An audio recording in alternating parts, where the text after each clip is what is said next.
L'amiral Stephen Hackett est un officier décoré de l'Alliance interstellaire, actuellement assigné à la station Arcturus à l'autre bout du relais d'Hélios. Pendant la bataille de la Citadelle, l'amiral Hackett commandait la 5e flotte. Après cette victoire, il a été promu à la tête des forces de l'Alliance. Hackett est né d'une mère célibataire à Buenos Aires en 2134. Quand elle est décédée dans la pandémie de 2146, Hackett a été placé dans l'académie d'entraînement avancé pour jeunes adolescents, où ses dons pour la science et le commandement ont rapidement surgi. Hackett s'est engagé en 2152 et s'est porté volontaire pour des missions à haut risque pour coloniser l'espace au-delà du relais d'Hélios. Il a été transféré comme lieutenant en second sur la station Arcturus en 2156 et il a mis peu de temps à prouver sa valeur pendant la guerre du premier contact. Son ascension exceptionnelle de simple soldat au grade d'amiral fait figure de légende dans l'Alliance. L'amiral David Edward Anderson est un militaire de carrière, officier de la marine de l'Alliance interstellaire. Né à Londres en 2137, il s'est rendu sur la station Arcturus où il est devenu le premier diplômé du désormais renommé programme N7 des marines. Anderson est un des membres des forces spéciales les plus décorés et a servi avec distinction pendant la guerre du premier contact. C'était le premier capitaine du SSV Normandie avant d'abandonner son commandement au commandant Shepard. Après la victoire de l'Alliance dans la bataille de la Citadelle, Anderson est devenu brièvement le premier conseiller humain de la Citadelle. Il a cependant été rapidement mêlé à un complot de Cerberus visant à enlever son ami Cally Sanders et a compris qu'il était incapable de mener une vie sans action. Il a démissionné de son poste de conseiller et est retourné dans l'armée pour la préparer à l'invasion des moissonneurs. Le Parlement de l'Alliance a nommé Donnell Udina pour lui succéder. Le lieutenant-commandant Ashley Williams est une officière de carrière de l'Alliance interstellaire. Née en 2158 dans une famille de militaires, Williams s'est engagée directement à sa sortie du lycée, partageant son temps entre la Terre et l'environnement hostile de Titan. Elle a rapidement gagné plusieurs récompenses, puis elle est devenue chef de peloton sur Eden Prime, où elle a été la seule de son unité à survivre à l'attaque des Geth. Williams a ensuite servi comme officier artilleur sous les ordres du commandant Shepard sur le SSV Normandie, et elle a été promue lieutenant-commandant après la bataille de la Citadelle. Elle a été récemment appelée à témoigner de son expérience avec les moissonneurs par un tribunal de l'Alliance. Le docteur Lia Razzoni est une trafiquante d'informations à Sari, avec des antécédents dans la recherche scientifique sur la technologie protéenne. Née sur Tessia en 2077, elle est la seule fille de feu la matriarche Benezia. Mère et fille s'étaient perdues de vue quelques années avant que Benezia ne soit endoctrinée par le moissonneur connu sous le nom de Sovereign.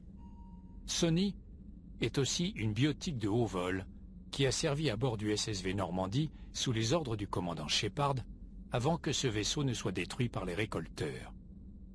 Avant qu'elle ne s'implique dans les affaires galactiques, le docteur Sonny a passé 50 ans à étudier la technologie des moissonneurs et le mystère de leur extinction. Elle partage désormais son temps entre la fouille de ruines protéennes et des entretiens avec des représentants notoires des différentes races conciliennes. Toutefois, des rumeurs à propos de son travail comme trafiquante d'informations ont commencé à faire surface. Garus Vakarian est un tireur d'élite et un ingénieur militaire renommé. Né sur Palaven, il est devenu officier du SSC comme son père, mais il a démissionné lorsque ses supérieurs ont mis un terme à son enquête sur le spectre renégat Saren Arterius. À la place, Vakarian a rejoint l'équipe du commandant Shepard à bord du premier Normandie et a fini par découvrir que Saren avait été endoctriné par le moissonneur nommé Sovereign. Vakarian s'est ensuite rendu sur Omega, fameux nid de criminels, et a pris le nom d'Archangel. Là, lui et un petit groupe d'agents ont œuvré à l'éradication des puissants groupes de mercenaires locaux jusqu'à ce que Shepard le recrute à nouveau. Le Turien a survécu de justesse à l'attaque du second Normandie contre les récolteurs. Récemment, Vakarian est devenu l'amiral d'une flottille turienne dont le but est de préparer les défenses contre une invasion des moissonneurs.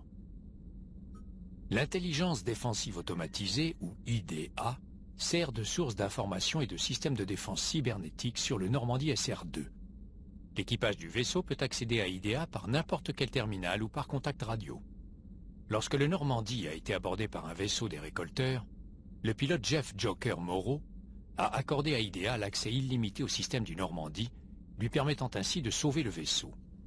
Bien qu'IDA ait toujours un contrôle absolu sur ce dernier, elle se contente de conseiller l'équipage organique du Normandie qui le pilote et l'entretient.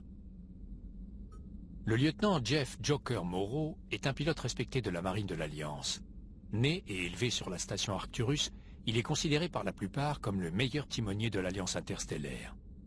Morrow s'est engagé dans la marine dès qu'il est sorti de l'école, et il a rapidement gagné le respect de ses supérieurs. Il a servi comme pilote à bord du Normandie SR1 et SR2, postes qu'il occupait à la bataille de la Citadelle et pendant l'assaut contre la base des récolteurs.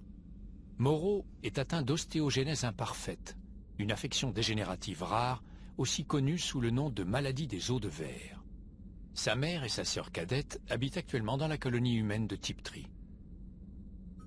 Miranda Lawson est un ancien agent de Cerberus de haut rang et une biotique humaine. Elle a dirigé le projet Lazare, l'opération de Cerberus qui visait à ramener le commandant Shepard à la vie après la destruction du premier Normandie. Lawson est elle-même un exemple de ce qu'il est possible d'accomplir grâce à l'ingénierie génétique. Elle a été créée en 2150 par manipulation de l'ADN de son père. Toute sa configuration mentale et psychologique a été délibérément fabriquée et elle dispose d'une espérance de vie plus longue et d'un système immunitaire plus performant. Lawson a accompagné le commandant Shepard lors du voyage inaugural du Normandie SR2 et faisait partie de l'équipe responsable de la défaite des récolteurs. Son activité actuelle est inconnue. Le docteur Karine Chakwas est chirurgien et major de la marine de l'Alliance. Elle a servi à bord du SSV Normandie sous les ordres du capitaine Anderson et du commandant Shepard. Elle était à bord lorsqu'il a été détruit par les récolteurs. Elle a ultérieurement quitté l'Alliance afin de rejoindre Shepard sur le Normandie SR2 construit par Cerberus. Elle a été capturée avec la quasi-totalité de l'équipage lorsque les récolteurs ont abordé le Normandie et l'ont emmenée au-delà du relais Oméga 4 où le commandant Shepard l'a secourue.